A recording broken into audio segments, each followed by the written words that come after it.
Happy Valentine's Day, everybody. I have been on a I've been on a journey this morning. I thought, oh my gosh, I'm just gonna write a quick chapter before I hang out with my husband for the day. Um and I got pulled down a rabbit hole, and I want to take you guys with me. I want to take you guys with me down this rabbit hole. So it's appropriate. It's appropriate because it's I started looking into the origin of the phrase all is fair in love and war. And I'm going to tell you, I've been places today. The internet lies. Stick with me if you're interested in this. This is a little bit of a journey. Okay.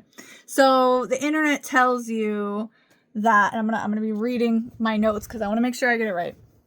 So the AI, partially the AI, but also there's tons of articles. I mean, newspaper articles and blogs and stuff that say, oh, the first known origin of a variation of the phrase "all's fair in love and war" is from John Lyly's novel, and hopefully I can say this because I think it's a Greek name. Euphues, The Anatomy of Wit is the name of the novel, and it was written in 1578. And most of these places online will quote it as saying the rules of fair play do not apply in love and war.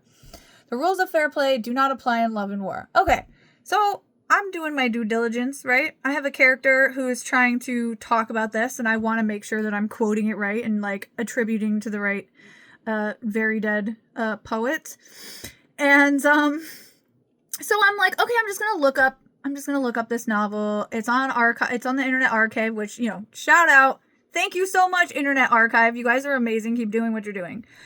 And I downloaded two versions, actually, one from 1581 and one from 1905. And I downloaded the text first, and then it wasn't I just searched for love and war in there just because it's a long book. It's 500 pages. I couldn't find it. And I'm like, okay, well, it's just readable text, right? The PDF is whatever. So I download the PDF and then I do it in Acrobat. Still nothing. And the first one I looked at was actually the 1905 version. And the 1905 version is a whole bunch of passages are underlined, which of course means that the Adobe is not recognizing that. So I'm like, okay, what's the easiest way to do this? So I tried to see if there was other words around it. I couldn't really find it. So I'm like, all right, this is a very famous passage if it's in here. So I'm sure they underline it. I just skim it for underlines. Nothing. By this time, I've already pulled my husband into the search. I'm on a mission now, right? So that's what we're doing on Valentine's Day is searching through these old books. And he's searching, I'm searching, he's starting from one end, I'm starting from the other, and we're trying to find just this phrase, love and war, whatever. Is it underlined, is it not? So eventually we do find it. And then I download another version, 1581. And this one's really fun because love is spelled Loue, and it's where all of the F's in the manuscript represent S's and stuff. So it's really wild spelling, Middle English, late modern English. I don't know the exact thing. Look it up. But it's wild spelling that you're getting into Renaissance, late medieval period spellings and typography and stuff. So this is the origin. They're saying that the rules of fair play do not apply to love and war. As far as I can tell, that phrase is not in this book at all, which, you know what, immediately made me so friggin' angry, because the internet is lying to me. I think, oh, this is gonna be just a quick search. No, it's not a quick search. Okay, so I'm searching through this book, I find something similar. Now, granted, caveats here, there could be a later edition of this book that does, I say translate it that way because it was written in English, but, updates the language. I don't think that's the case. Also, caveat, there could be another place in this book that has this language in reference to love and war. I didn't read, in all fairness, I did not read the entire book. But I did search through it, and try to find this stuff. So there are references to love in the book. There are references to war in the book, but they're not really near each other. And this is what I found that I thought was similar enough that I'm like, okay, this is what I think they're talking about. So I'm going to read the 1905. It's the same, effectively. It looks different in the 1581 version to the 1905, but the words, when you read them in like modern English are the same. This is what it says. I am of this mind, that both might and malice, deceit and treachery, all perjury, any impiety, may lawfully be committed in love, which is lawless. So that's definitely talking about, obviously, like, all is fair in love. But where does this war come from? Like, they talk about war in other parts of the story, but, like, this isn't the same thing as, like, comparing love and war in, like, one, sentence or paragraph or whatever. So then the internet tells me, oh, Don Quixote is another version. Well, I'm like not trusting the internet at this point. So I'm like, all right, I'm going to download from the Internet Archive again. Thank you, Internet Archive. The Spanish version, like the original Spanish version of Don Quixote. And I found it was written in 1615 by, no, I'm sorry to Spanish speakers if I'm messing this up, Miguel de Cervantes Saavedra.